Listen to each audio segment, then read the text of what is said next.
Ons sal vanoggend verder gaan met Genesis 22, om die waarheid te sê, sal ons vanoggend Genesis 22 voltooi. As ons aan die einde van die diens kom, soos wat die Bybel ons leer, as ons leef, as die Here ons spaar. Kom ons lees Genesis 22 vanaf vers 15 tot en met vers 24. Ons het verlede week gevorder tot by vers 14. Kom ons lees vanaf vers 15 tot en met vers 24.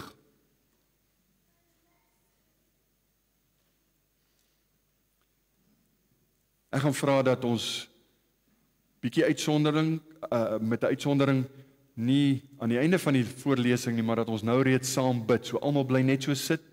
Jy kan net die hoofde buig, oë sluit. Kom ons bid saam, ons vra dat die Here met ons sal praat deur sy woord. Ons wil saam met die psalmis vanoggend sê, Here, onse Here, hoe groot is U naam op die ganse aarde. U wat U majesteit gelê het op die hemele. Ons wil U loof en U prys en U dank vir alles wat U doen, vir alles wat U vir ons gee,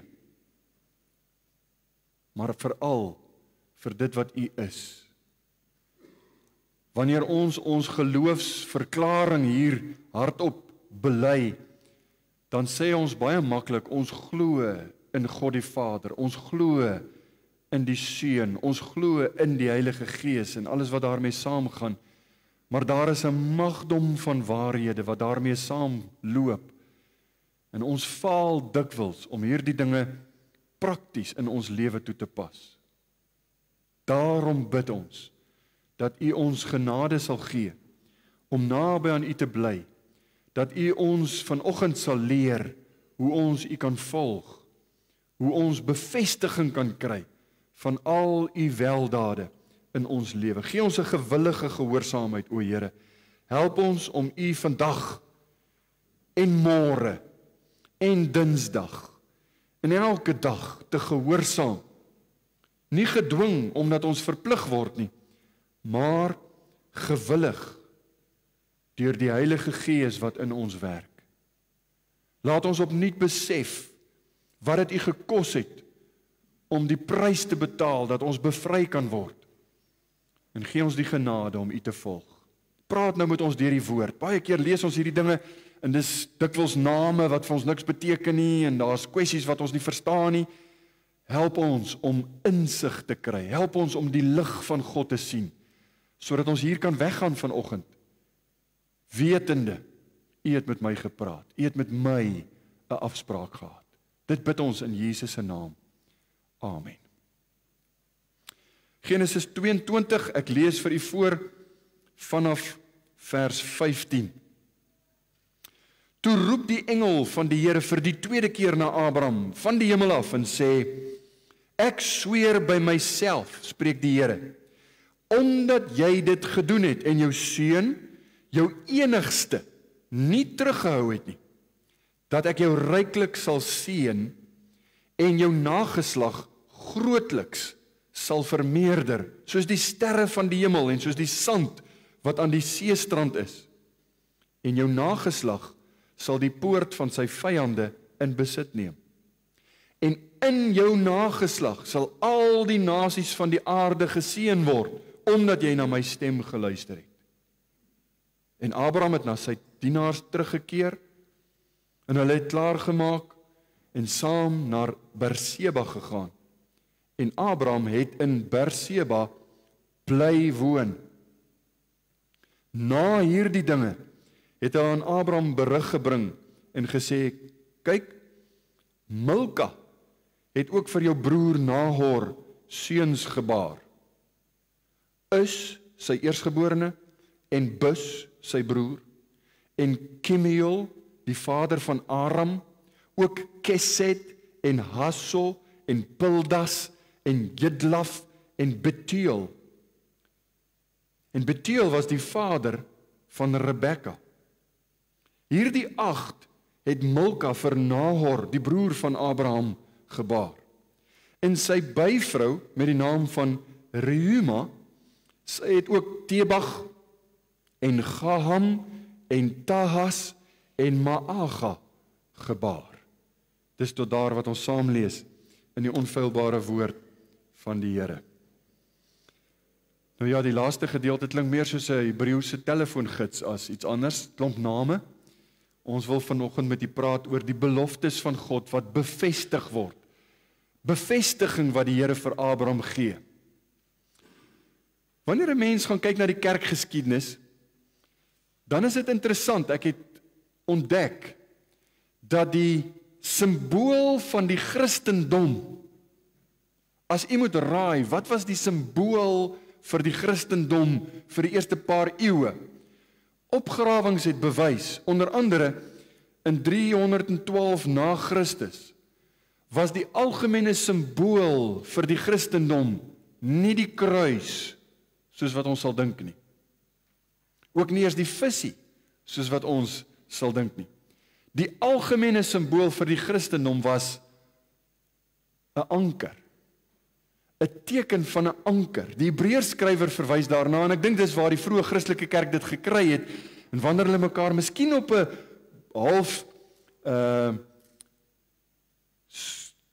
agteraf klink skelm, wanneer hulle sonder enige noodsaaklike veiligheidsredes wou bekend maak hulle is Christene, want hulle is vervolg, wanneer hulle 'n anker geteken het, was die kruis deel daarvan, maar die anker het hulle herinner aan die woorde in Hebreërs 6 vers 19, waar die Hebreërskrywer sê, ons het dit, verwysende na die verbond van God, die beloftes van God, ons het dit as 'n anker van die siel, wat veilig en vas is, en ingaan tot binnekant die voorhangsel.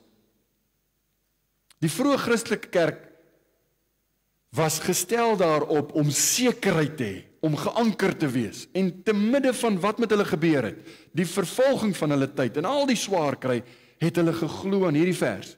Hulle het 'n anker, hulle is vas in hulle harte, geanker aan die waarheid van God. Nou hierdie laaste verse wat ons gelees het van hoofstuk 22, het presies dieselfde funksie as daai anker, wat die simbool was van die Christendom vir die eerste klompie eeue. Dit gee vir Abraham sekerheid. Dit gee vir hom 'n bevestiging. Dit werk in hom 'n vastigheid vir dit wat die Here alreeds vir hom gesê het. En ek gaan dit vir u vanoggend wys. Hoekom is dit belangrik? U en ek lewe in 'n wêreld, en u sal met my saamstem, dat daar in die afgelope paar jaar dinge gebeur het, wat mense wat baie oud is reeds gesê het, sulke goed het in my lewe nog nooit plaasgevind nie. Dinge verander. Die lewe is onseker. En die onsekerheid maak dat daar iets aan die broei is in jou hart. En die mens het iets nodig om vas te voel, om sekerheid te hê, om bevestiging te hê. En wat 'n beter sekerheid as om te weet, my saak met die Here is reg. Ek het, soos die vroeë Christelike kerk kan ek sê, ek het 'n anker vir my siel. Ek het 'n anker hier in my binneste. Die baie bekende teoloog R.C. Sproul het gesê, en ek lees dit vir u graag voor, perhaps nothing is more important to hasten us on the way to Christian maturity than a sound and solid assurance of salvation. Volgens hom is daar min dinge so belangrik soos die sekerheid van saligheid. Christians with assurance are like a ship anchored at sea.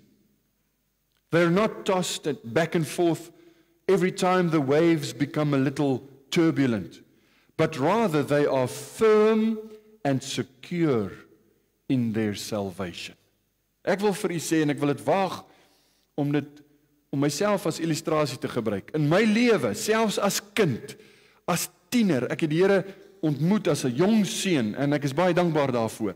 Maar deur my lewe, en vandag steeds, is daar vir my niks so kosbaar, niks so belangrik, as hierdie sekerheid, om te weet, my saak met God is reg, en dit het in my lewe, soveel vastigheid vir my gebied. Wanneer kinders in die skool dinge beleef, en wanneer daar kwessies in jou lewe verander, en dinge oor jou lewe spoel, dan sê R.C. Sproul, jy moet geanker wees soos 'n skip.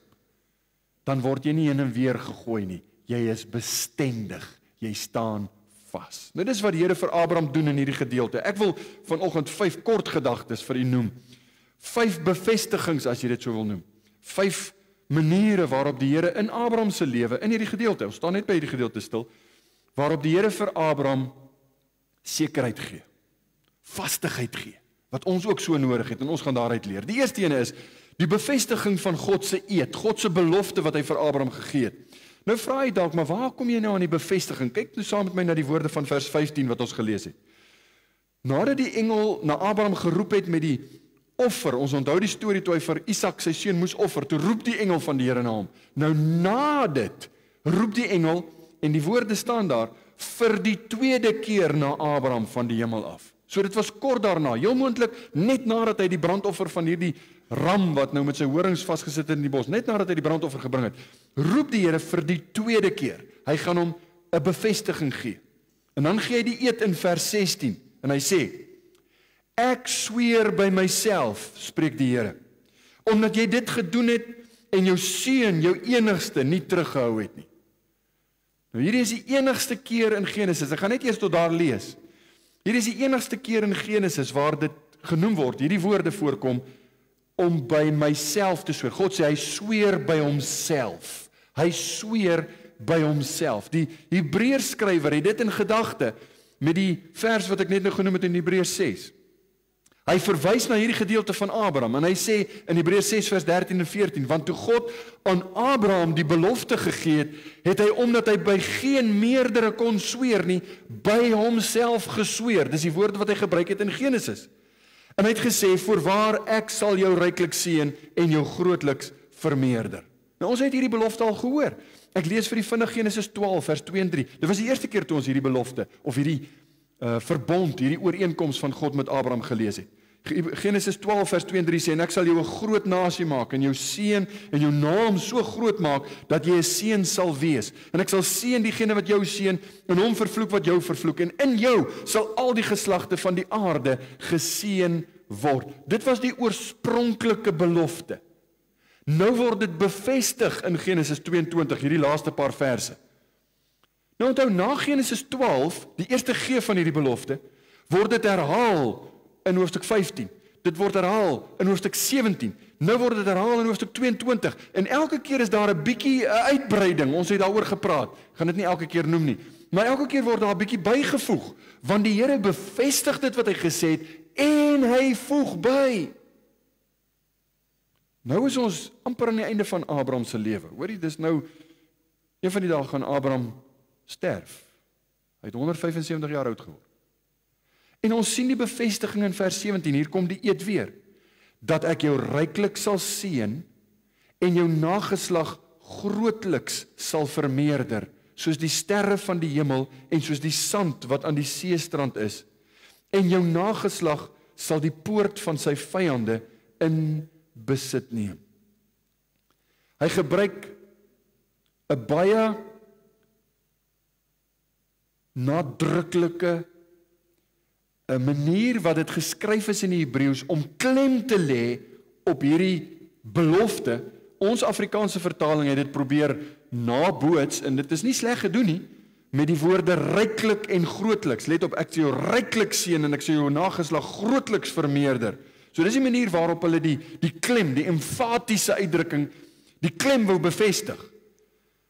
In die English Standard Version, die ander Engelse vertaling wat ek baie keer ook gebruik met die Ou Testamentiese voorbereiding, sê die Engelse vertaling, I will surely bless you and I will surely multiply your offspring. Sien nie die klem, maar die King James vertaling het hom eintlik baie na aan die Hebreëus. Hy sê, in blessing I will bless thee, and in multiplying I will multiply thy seed.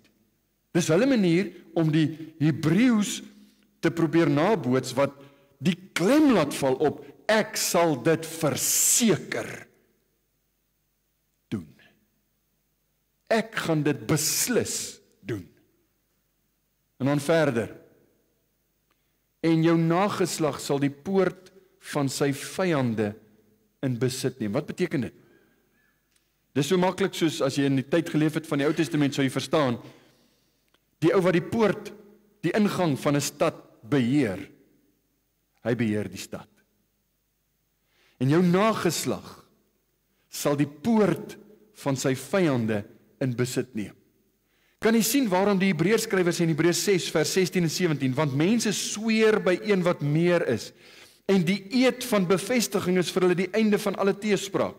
Daarom het God, omdat hy nog kragtiger aan die erfgename van die belofte van onveranderlikheid van sy raad wou toon, dit met 'n eed gewaarborg. En dan gaan hy verder om te sê wat ons net nou gesê het. Hy kon nie by 'n hoër gesag sweer nie. Hy het by homself gesweer en gesê, Abraham, hierdie eed wat ek vir jou gegee het, hierdie belofte wat ek vir jou gemaak het, ek sal dit doen. Hy gee dit in 12, hy herhaal dit daarna 'n paar keer, hier kom hy weer, kort voor die einde van sy lewe, en hy herhaal, hy bevestig dit vir Abraham. Nou mense vandag nog, het die gewoonte om wanneer hulle eed moet aflê in die hof, ek weet nie of hulle dit meer in die hof doen nie, ek kom nou nie so baie aan die hof nie, is miskien 'n goeie ding, né? Maar as jy eed moet aflê, dan sit jy mos jou hand op 'n Bybel. En die bedoeling daarvan, ek hoop hulle verstaan wat dit behels, want as jy jou hand op 'n Bybel sit, dan is die betekenis daarvan, ek lê hierdie eed af, en die outeur van hierdie boek, wat God is, kan my straf, as ek dit wat ek sê, nie doen nie, as dit onwaar is. Dis die bedoeling van die eed, dis die bedoeling van jou hand op die Bybel. Nou baie mense is ligtelik, gaan hulle om met hierdie, hulle is eintlik oppervlakkig met hulle uitspraak, en dan sê hulle sommer allerhande goed, ek sweer by dit, en ek sweer by dat, en jy moet versigtig wees, want dit het natuurlik gewig. Nou, daai hoër gesag, toe God hierdie eed met Abraham wou bevestig, sê die Bybel, God self het gesê, ek sweer by myself. Hoekom moes hy dit sê? Daar is geen hoër gesag as God nie.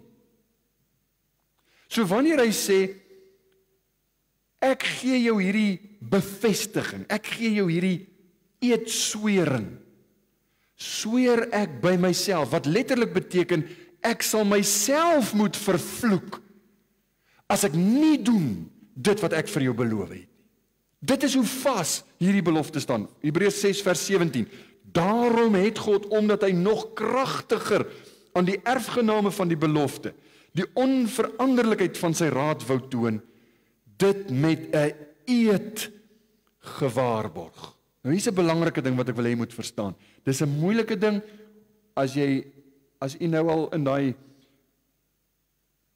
gedagtegang is van nou moet ons rustig raak en nie konsentreer nie, wil ek jou daar uitroep, want nou moet julle saam met my konsentreer. Dis belangrik om te weet, God het nie hierdie eedswering gedoen, sodat hy homself moet verplig om getrou te wees. God doen dit om vir Abraham die versekering te gee. Ek doen altyd wat ek sê. Maak dit vir die sin? Ons moet beloftes aflê, en dan sê ons, as ek nou vir my kinders iets beloof het, hulle het die gewoonte gehad om beloof, dan wil hulle, is ek nou besig om 'n grap te maak, of is dit nou ernstig, want partykeer klink dit vir hulle te goed om waar te wees. Dan sê ek beloof, as ek my woord gegee het, dan het ek my woord gegee. En die Engelse sal sê pinky promise, en ek weet nie wat so goed hulle alles doen. Dis vir die kinders net om te sê, is dit vas, staan dit vas? Nou hier sê God, ek gee jou my woord. Maar ons moet dikwels goed maak om onsself te verbind. Ek beloof jou, en dan sal die kinders jou herinner as jy belofte gemaak het. Maar pappa het gesê ons gaan so maak, so dan moet ons dit doen. God het nie daai herinnering nodig nie. God het nie een of ander teken of 'n kontrak nodig om hom te herinner aan sy beloftes nie. Hy doen dit vir Abraham. Met ander woorde, hy doen dit vir ons. Hy gee dit vir ons. Want hy is 'n waarmaker van sy woord. God is getrou. Hy het niks nodig om getrou te bly of te word nie. Hy is getrou. Nou is die vraag. Wees eerlik met uself. U hoef dit nie hardop, asseblief nie hardop te antwoord. Het u al getwyfel? Het u al getwyfel oor u saligheid? Kom daar soms tye wanneer jy dink, jong, ek weet nie so lekker nie. Kom daar soms tye wanneer jy kyk na jou lewe en jy dink by jouself, al die tyd die energie, en die geld, en die moeite, en die wysigings in my lewe ter wille van die Here. Sê nou, dis alles net 'n storie. Sê nou. Jy weet maar sê nou. Sê nou. Dis nie waar nie. Het u al ooit getwyfel? Dis waarom ons by hierdie gedeelte stil staan. Want die Bybel sê, as jy waarlik in Jesus glo, en dit behels as jy hom ken en hom vertrou, vir elkeen wat in Jesus glo, het God homself verbind om hierdie eed te hou van saligheid. Soos wat hy vir Abraham gegee het, gee hy dit vir ons. En weer eens, dis nie om homself te herinner daaraan nie, dis vir ons, vir bevestiging. Dis vir ons in daardie tye wanneer ons voel, is dit die moeite werd? Is dit tye wanneer ons versoek word om te twyfel?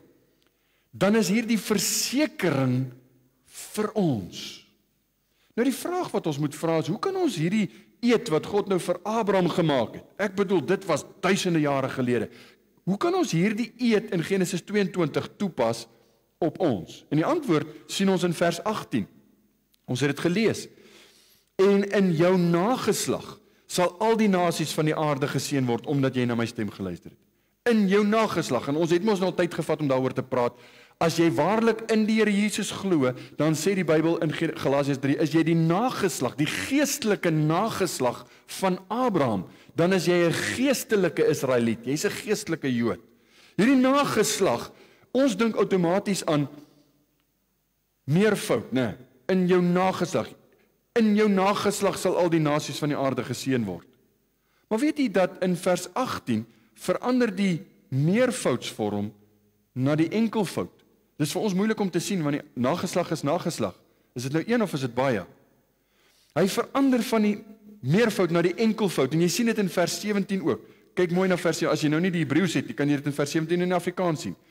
Dat ek jou ryklik sal seën, en jou nageslag grootlik sal vermeerder soos die sterre van die hemel en soos die sand wat aan die seestrand is, en jou nageslag, enkelvoud, sal die poort van sy enkelvoud vyande in besit neem. Het jy dit opgemerk toe ons dit gelees het? Wees eerlik. Hy verander van meervoud na enkelvoud. Wat beteken, dis baie duidelik in Hebreëus, maar dit beteken die nageslag van Abraham, wat elke ware gelowige, elke kind van God is. Die nageslag van Abraham kry in die nageslag van Abraham, Jesus enkelvoud, hierdie seën, hierdie eed. Daarom is Galasiërs 3 vers 16 so belangrik. Paulus verwys hierna, hy sê, nou is aan Abraham die beloftes toegesê, en aan sy saad. Hy sê nie aan die saade, asof dit op baie sien nie, maar op een, en aan jou saad, en dan sê Paulus, dit is Christus.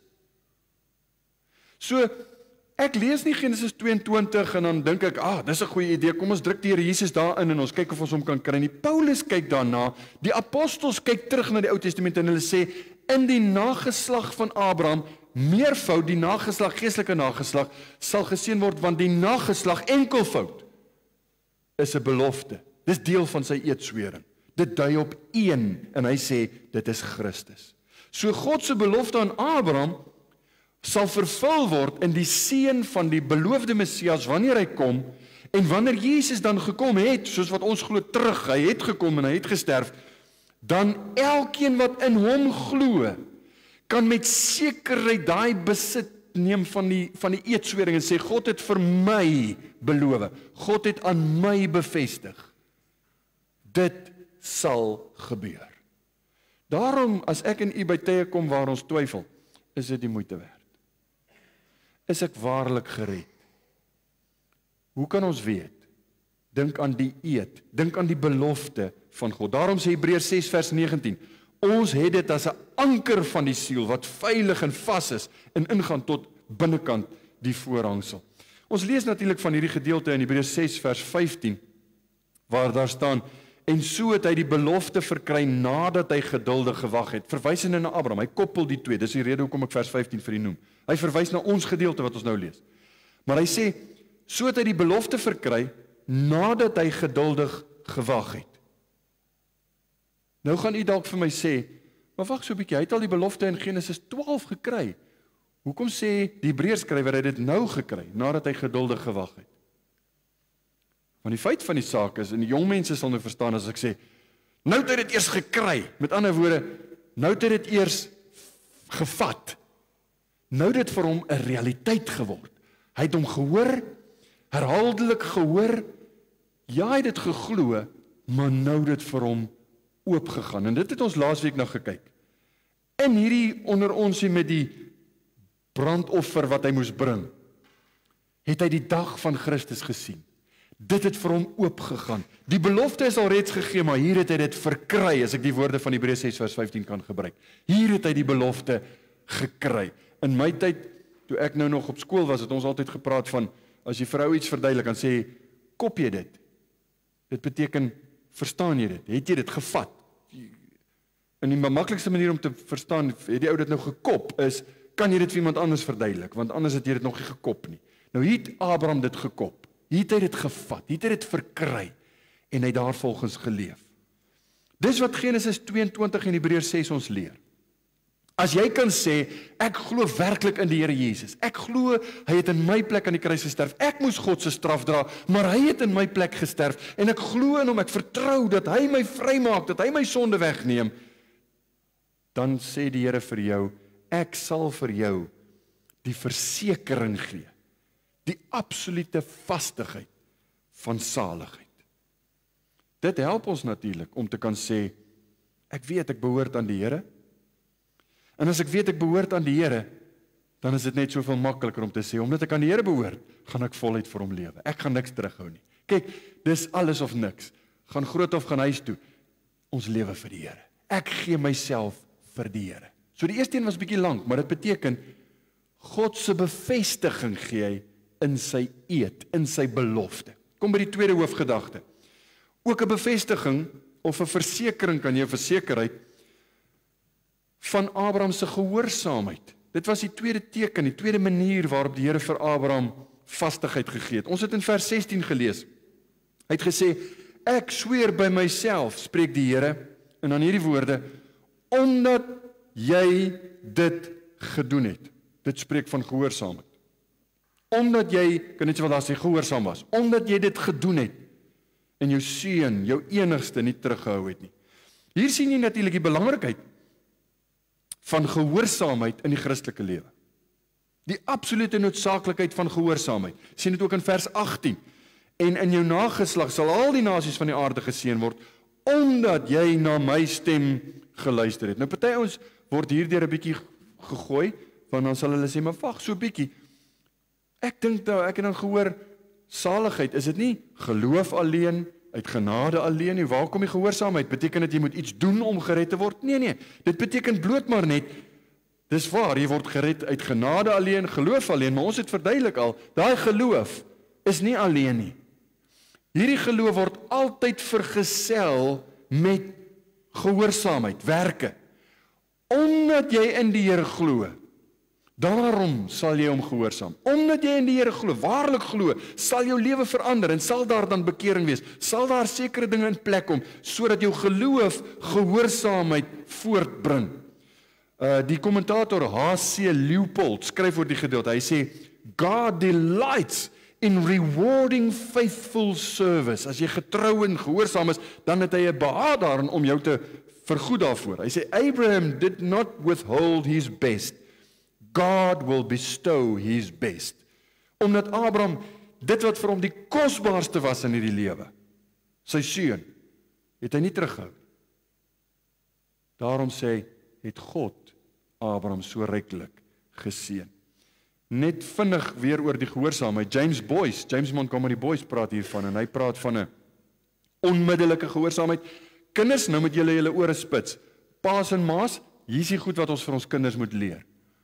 Onmiddellike gehoorsaamheid, volgehoue gehoorsaamheid, gewillige gehoorsaamheid, aansteeklike gehoorsaamheid. Gewillige, onmiddellike, volgehoue, aansteeklike gehoorsaamheid. Sonder dit is dit nie gehoorsaamheid nie. Ware gehoorsaamheid. Nou, hier is 'n skakel tussen gehoorsaamheid en sekerheid, en dis wat ek vir u wil wys.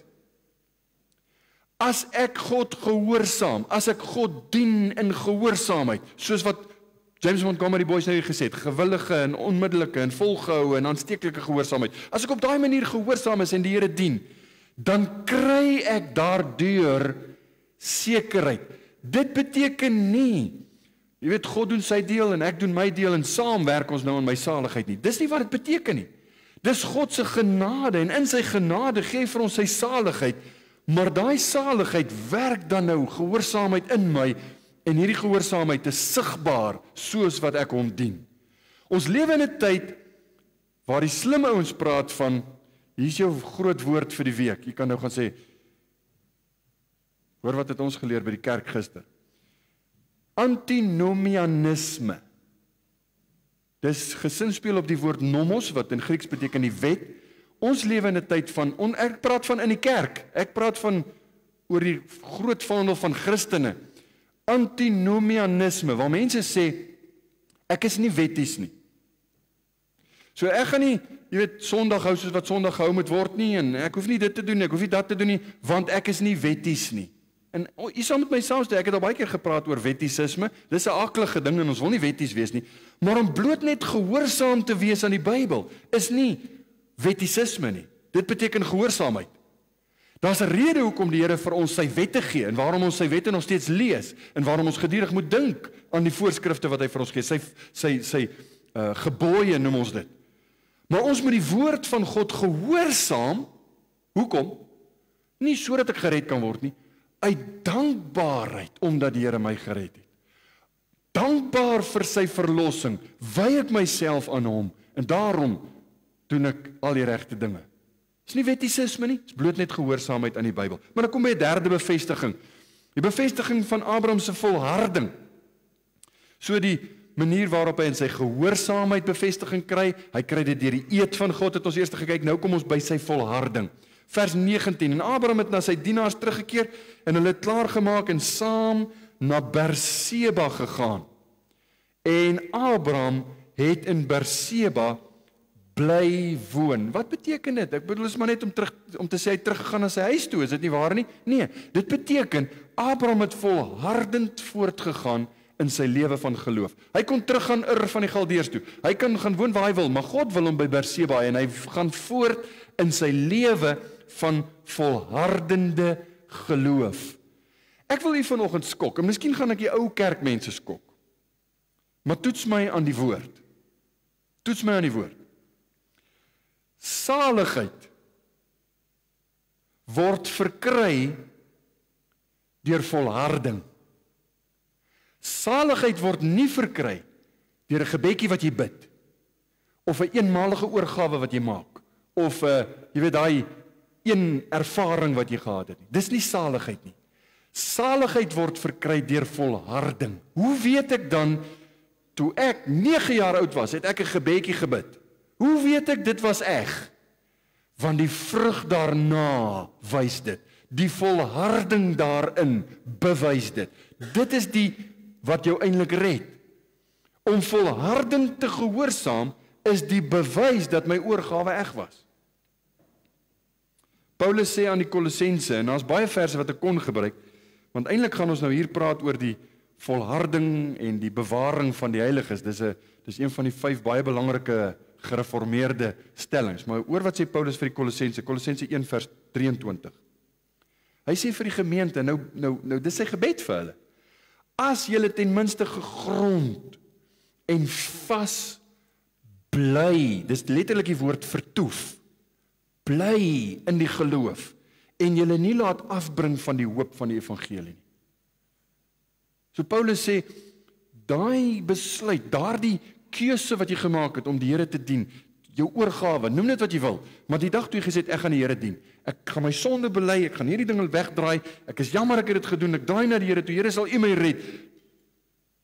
Daai ervaring, vra Paulus, bly daarby. Bly daarby, volg dit op. Hoe lyk dit? Dit lyk so. Ek het vanoggend opgestaan, en ek het vanoggend 'n keuse gehad. Gaan ek my eie begeertes nastreef, my doelwitte, my drome, soos wat Hollywood ons leer, follow your dreams, jy weet, doen net wat jy wil, jy moet jouself, of gaan ek sê, nee, dit gaan vir my oor Christus, en Christus alleen. As ek dit opvolg met dag vir dag, Christus en Christus alleen, en onthou tussenin gaan ek dalk struikel, maar ek volg dit op, dan is Paulus se gebed eintlik bewaarheid, as hy sê, ek bly in die geloof, ek laat my nie afbring nie. Dis ongelukkig so, dat daar mense is wat 'n baie mooi oorgawe maak, en jy weet, allerlei regte dinge sê, maar dit is 2 weke of 2 maande, en dan is hulle weer terug in die ou groef, en hulle lewe soos wat hulle geleef het voor die Here. Dis nie bekering nie, dis nie ware saligheid nie. Saligheid word verkry deur volharding. Nou ek wil net eintlik die hele Hebreërbrief is hieroor geskryf. Hoor wat sê Hebreërs 3 vers 12 tot 14. Die Hebreërskrywer sê vir hierdie klomp Hebreërs, sorg daarvoor, broeders, dat daar nie miskien in een van julle 'n bose en ongelowige hart is, deurdat hy van die lewende God afvallig word nie, wegdraai nie, terugdraai nie, omdraai nie, weer lewe soos wat jy gelewe het nie. Hy sê maar vermaan mekaar elke dag, solank as dit vandag genoem word, sodat niemand van julle deur die verleiding van die sonde verhard word nie. Want ons het deelgenote van Christus geword, as ons net, let op hierdie woorde, as ons net die begin van ons vertroue tot die einde toe onwrikbaar vashou. Ek sê baie keer met wit knekels moet ek dit vashou.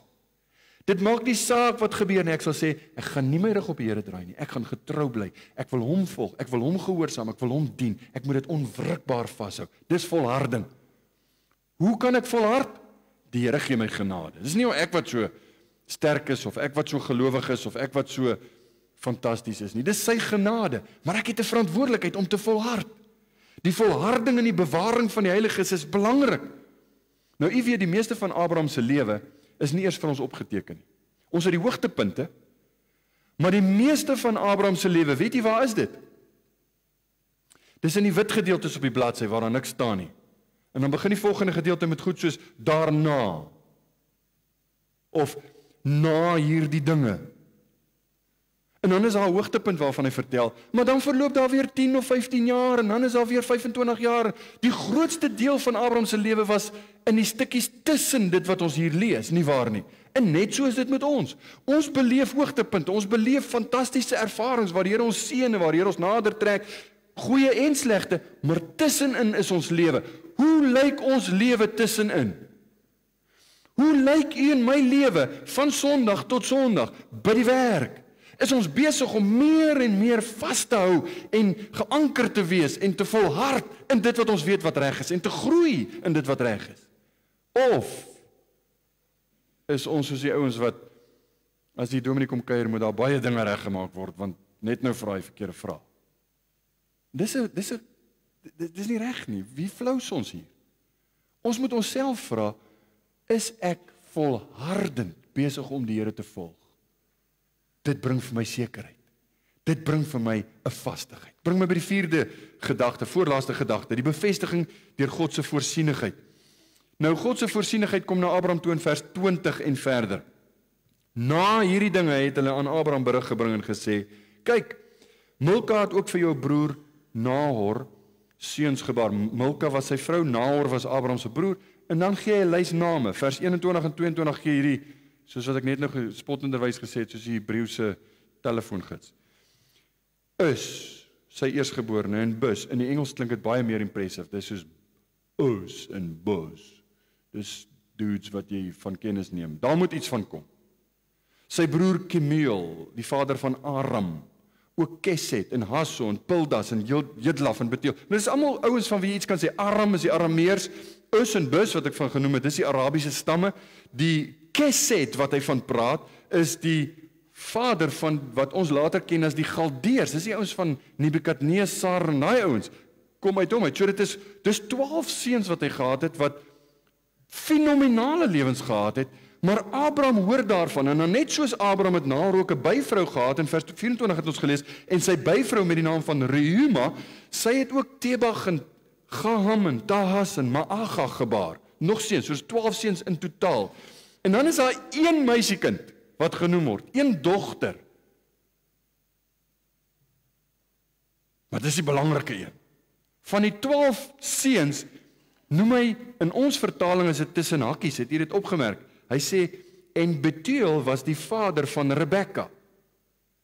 Rebekka, iewers Rebekka? Ja, Rebekka, die vrou van Isak, die ma van Jakob, Rebekka. Die storie gaan later met Rebekka aan, dis hoekom hy dit noem. Dis waarom hy dit noem. Sy's belangrik ter wille van die verhaal. Maar nou, hoekom al die ander name? Hoekom word ons nou geslag met al hierdie Hebreëse name, en ons sukkel om dit uit te spreek, en ons weet nie of dit reg is nie. Die waarde hiervan lê in vers 20. Kyk saam met my na vers 20. Na hierdie dinge het hulle aan Abraham berig gebring en gesê, kyk, Milka het vir jou broer Nahor seuns gebaar. Dit sê nie net, hierdie gedeelte sê nie net vir ons, Nahor het 'n klomp seuns gehad nie. Die gedeelte sê vir ons, iemand het vir Abraham kom sê, miskien iemand wat in sy tent met die verby, hy was op die hoofroete terug af na Egipte toe, miskien iemand wat daar verby gereis het en by hom oorgebly het, miskien iemand wat hy raak geloop het in die veld, miskien iemand wat doelbewustelik vir hom berig gebring het van Nahor af, maar iemand het vir hom kom vertel, berig gebring, jou broer Nahor, die Here is goed vir Nahor. En die punt is, daar word aan Abraham gesê, na sy toets met Isak, na hierdie verskriklike ervaring wat hy gehad het, waar God in hom gewerk het om hom te laat groei, kom daar hierdie berig wat vir hom sê, wie wat?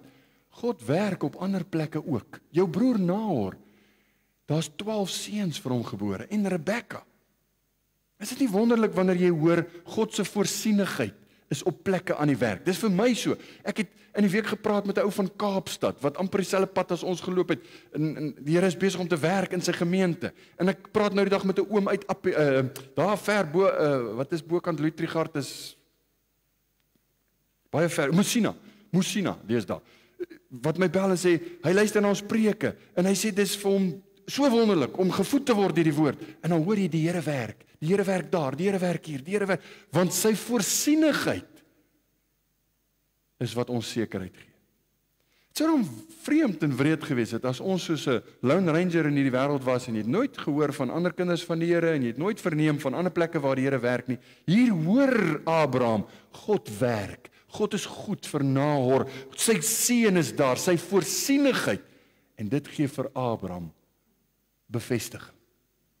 God wat hemel en die aarde gemaak het, hy werk, sy voorsienigheid is sigbaar in die wêreld. Ek haas met die laaste ene wat ons sekerheid gee, is bevestiging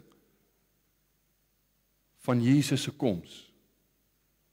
Bevestiging van die koms van die Here. Ons het al reeds daarna gekyk, maar God gee vir Abraham sekerheid in vers 17, dat ek jou ryklik sal seën en jou nageslag grootlik sal vermeerder soos die sterre van die hemel en soos die sand wat aan die seestrand is, en dan die enkelvoud, en jou enkelvoud nageslag sal die poort van sy vyande in besit neem.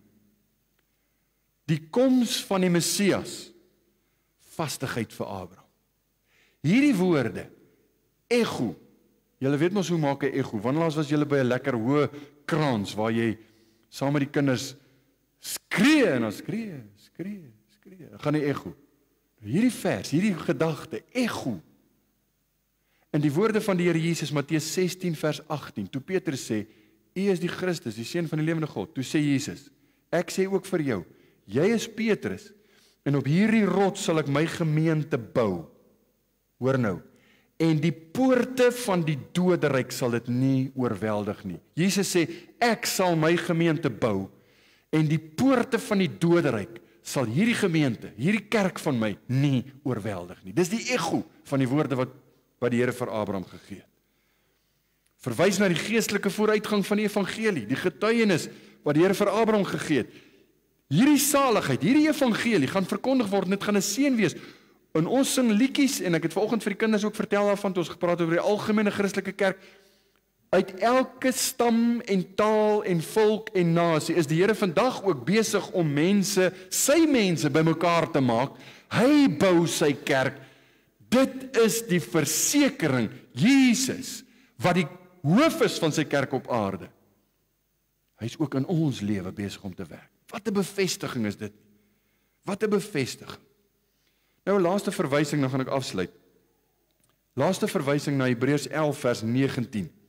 Ons het gesê toe hy vir Isak moes offer, die Bybel sê, daaruit het hy hom ook om so te spreek terug ontvang. Hebreërs 11 sê, dis asof hy Isak geoffer het, alhoewel hy hom nie fisies geoffer het nie, hy het hom voorgeneem om te offer.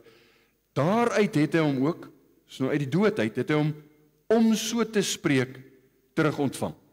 Nou die woorde om so te spreek is 'n vertaling van 'n woord in Grieks, wat vertaal is in die direkte vertaling, die 2020 direkte vertaling sê, daaruit het hy hom ook figuurlik gesproke terug ontvang. As ek vir julle die Griekse woord gee, dan gaan julle dadelik weet waarvan ek praat, maar die Griekse woord is parabole. Dis waar die Engelse woord parable vandaan kom, ons gelykenis. So hierdie is 'n gelykenis. Abraham se verhaal, die geskiedenis, dis waar, dit het gebeur. Maar ons is nou klaar met hoofstuk 22 en ons het amper 'n maand lank stil gestaan met hoofstuk 22, miskien bietjie langer as 'n maand, ek het nou nie gaan tel nie. Maar wat 'n verhaal. En die Bybel sê in Hebreërs 11, dis 'n gelykenis. Dis 'n beeld, dis 'n skaduwee as jy wil van Jesus se koms.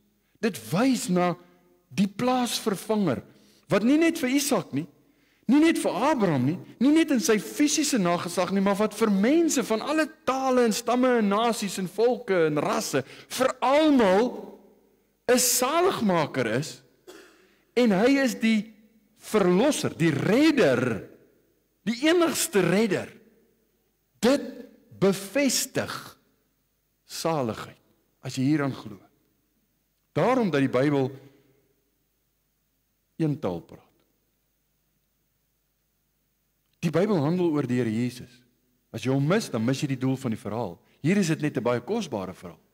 Jesaja 53 skryf en hy sê, ons almal het gedwaal soos skape, ons het elkeen sy eie pad geloop. Dis die verhaal van ons almal. Dis die verhaal van elke mens.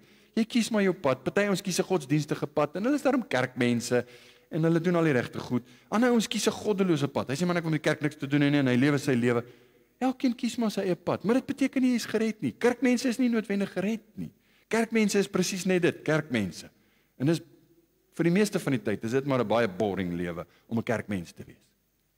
Maar om 'n kind van God te wees, wat 'n seën. Wat 'n geweldige seën. Maar die Here het die ongeregtigheid van ons almal op hom laat neerkom. Ek wil vanoggend vir u sê, soek jy na sekerheid van saligheid? Soek u vastigheid in u lewe? U behoort dit te soek. Luister, dis die belangrikste ding waaroor dit gaan. Dis hartseer dat so min mense moeite doen in ons tyd om ooit daaraan te dink, want ons is te besig. Ons is te besig met die volgende series wat ons kyk en ons is te besig met die volgende goeters op YouTube en oral wat ons so besig hou en ons is net die hele tyd besig. Die hele tyd besig. En ons dink nie meer aan ons saligheid. Dis die belangrikste ding. U behoort sekerheid te soek. U behoort te smag na vastigheid. En weet jy wat is die goeie nuus? Die Here het dit vir ons gegee. Die Here het dit vir ons gebied. Hy gee dit vir ons in Abraham se eed. Die vraag is, waar sien ons dit? Waar kry ons dit? Wel, daar's nie 'n kort antwoord nie. Die kortste antwoord wat ek kan gee is, kyk na die kruis. Kyk na Jesus. Kyk na Golgotha. As jy sekerheid van saligheid wil hê, weet, hy het gesterf sodat jy kan lewe. Hy moes met sy bloed betaal sodat my sonde vergewe kan word, sodat ek vry kan kom van my skuldgevoelens, van al hierdie wrogginge in my hart, sodat ek daarvan vry kan wees. Ons sing 'n liedjie en ek het gereël, ek het dit vooraf nie besef nie, maar hy pas so mooi. Halleluja, die 210 gaan ons mee afsluit. Blye versekering, Jesus is myn. O, wat 'n vreugde, heerlik en rein. Bekende lied. Hierdie versekering kry ons in die belofte wat vir Abraham gegee is en is bevestig reg deur die Bybel. Maar het jy dit al gekop? Het jy dit al joune gemaak? Het jy dit al gevat in geloof en gesê, Here, U is vir my nie meer net 'n verlosser nie. U is my verlosser. U is my saligmaker. Nou ek is klaar. Vanoggend toe ek het die gewoonte Sondagoggende, gewoonlik Sondagoggende terwyl ek aantrek en stort en keer gaan, dan sit ek maar musiek aan. Dan speel ons nou maar sommer net Christelike musiek. En daar word een van Robin Mark se liedjies gesing, 'n baie bekende lied. En ek vir 'n oomblik dink ek maar hierdie ene moet ek eerder. En ek hardloop studeerkamer toe, ek was daarom al aangetrek. Hardloop studeerkamer toe en ek gaan sit hierdie woorde in, want ek het gedink Halleluja 210 is die beste een. Nou hierdie ene kan ons nie sing nie, maar ek wil tog vir u die woorde lees. Die lied se naam is Will Your Anchor Hold, want dit pas nou by die anker gedagte wat ek toe nou al in die week voorberei het. Robin Mark sing en hy sê, we have an anchor that keeps the soul steadfast and sure while the billows roll, fastened to the rock which cannot move, grounded firm and deep in the Savior's love. En dan sê die koorgedeelte, will your anchor hold in the storms of life? When the clouds unfold their wings of strife, when the strong tides lift and the cables strain, will your anchor drift or firm remain? Kosbare lied. Die vraag is by u, wat is jou anker? Waarin is jy geanker? Is dit vas en veilig? Wanneer die storm, en glo my, daar gaan storms kom. Wat gaan met jou lewe gebeur? Mag die Here vir ons genade gee. Amen. Kom ons bid saam.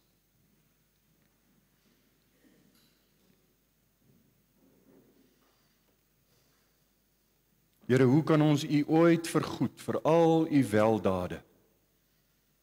Hoe kan ons genoeg dankie sê vir die manier waarop u ons trek en waarop u ons roep, bewus maak van ons nood, bewus maak van ons eie feilbaarheid, ons die feit dat ons beste pogings niks kan help nie, nooit eers naby kan kom aan saligheid nie, maar dat ons buite onsself na 'n redder moet soek. En die enigste redder is waarin hierdie verhaal ons wys. As ons vandag kan terugkyk en ons sou Abraham en Isak sien daar na die offerande op Moria, dan sal hulle met 'n vinger wys na die kruis. Hulle sal wys na Jesus. Hulle sal wys na u, want dis waar ons enigste heil is. Ons het daardie bevestiging so nodig. Ons het 'n anker in ons hart nodig. Sal u dit vir ons wees? As daar mense hier is wat nog worstel met hierdie kwessie, ag Here, stuur u lig, stuur u waarheid, stuur die evangelie, laat dit harte omkeer en dat dit harte sal laat vas staan in u. Dankie dat u met ons praat en dankie dat u met ons bemoeienis maak. Amen. Nou ja, ek het al reeds die slotlied aangekondig, Halleluja lied 210. Kom ons sing net die eerste vers. Lekker